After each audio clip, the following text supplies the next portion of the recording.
Manhunt kicks off with the rookies featured in the AAPD's newest recruitment video. Back in the bullpen, they review the footage, only to find out it was a prank set up by their training officer. That day's assignment turns out to be a special training exercise. Jessica Russo, played by Sarah Shahi, an FBI hostage negotiator, is leading a session on how to talk down a bomb. Among the group, Nolan is the only one who manages to impress her. Later, she meets with Gray in her office and offers him a position away from patrol duty. He says he'll consider it. The team is soon called to the scene of a prison transport accident. The vehicle is veered off the road, and the rookies are tasked with taking a head count. That's when they discover 7 inmates have escaped. Nolan hears a sound in the woods and goes to investigate, where he comes across a dying prison guard who's lost a limb. As Nolan tries to help, the guard asks him to pass along a message to a woman he loves just before he dies. Suddenly, Nolan is attacked from behind with a chain by one of the fugitives. He manages to fend him off with mace and gets the upper hand. Lopez and West arrive in time to assist Nolan and secure the prisoner. Meanwhile, Chen and Bradford spot an armed inmate fleeing down the street. They manage to take him down and arrest him. With 2 of the 7 fugitives in custody, 5 remain at large. Gray briefs the team, stressing how dangerous these men are. Later, Bishop and Nolan begin conducting traffic stops to check for stowaways. Nolan worries about delivering the fallen deputy's final message, but Bishop reminds him this is exactly where he's meant to be. During another traffic stop, Nolan notices the driver acting nervously, which tips him off that something's wrong. Spotting an empty child seat in the back, he realizes there's likely a child being held in the trunk. Instead of raising suspicion, he discreetly hands the man a piece of paper and lets him drive off, a decision Bishop strongly disagrees with. Later, at a garage, the man opens the trunk and pleads for his daughter.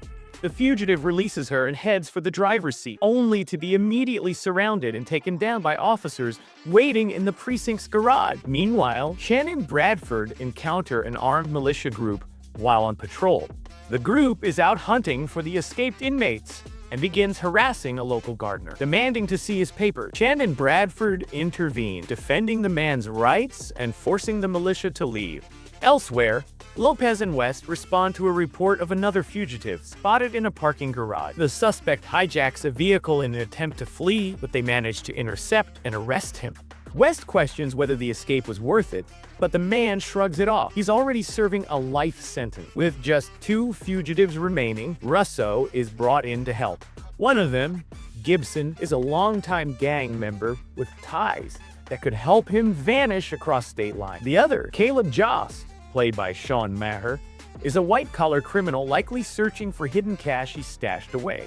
Nolan privately asks another deputy about someone named Beth, but learns the dying guard was a loner with no known loved ones. Later, he confides in Russo about the experience, and she offers him reassurance, telling him things will eventually get easier. Bishop finds out there's someone connected to Jost who hasn't been accounted for, and it might be where he's headed. She and Nolan head to the woman's home and discover Jost inside, holding her at gunpoint while collecting his hidden cat. They announce themselves, but Jost refuses to surrender, determined not to go back to prison. Russo soon arrives and tells Nolan to handle the negotiation, while Bishop gives Jost a sharp, intimidating glare. Nolan manages to rattle Jost enough to get him to give up peacefully and end the standoff. Back at the station, West starts processing their latest prisoner, who turns out to know his father. He brings up how wild West used to be, even comparing him to a gangster, which clearly puzzles him. Before being taken away, the prisoner asks West to pass a message to his father. It's hinted that Commander West may have set him up after his time as an informant ended. As the prisoner is moved to a transport van, he tells West that if he digs, he'll find out the truth. Meanwhile, Chen and Bradford meet with Bradford's first ever arrest, someone tied to Gibson's gang. They're hoping he can give them a lead. That's when they find out Gibson had planned to testify against one of the gang's leaders, which made him a marked man. Bradford later asks Lopez if she's noticed any changes in him since they started working together. She teases him a bit, but before the conversation can go any further, Bradford gets a hit on Gibson's location. They arrive to find gang members preparing to execute Gibson.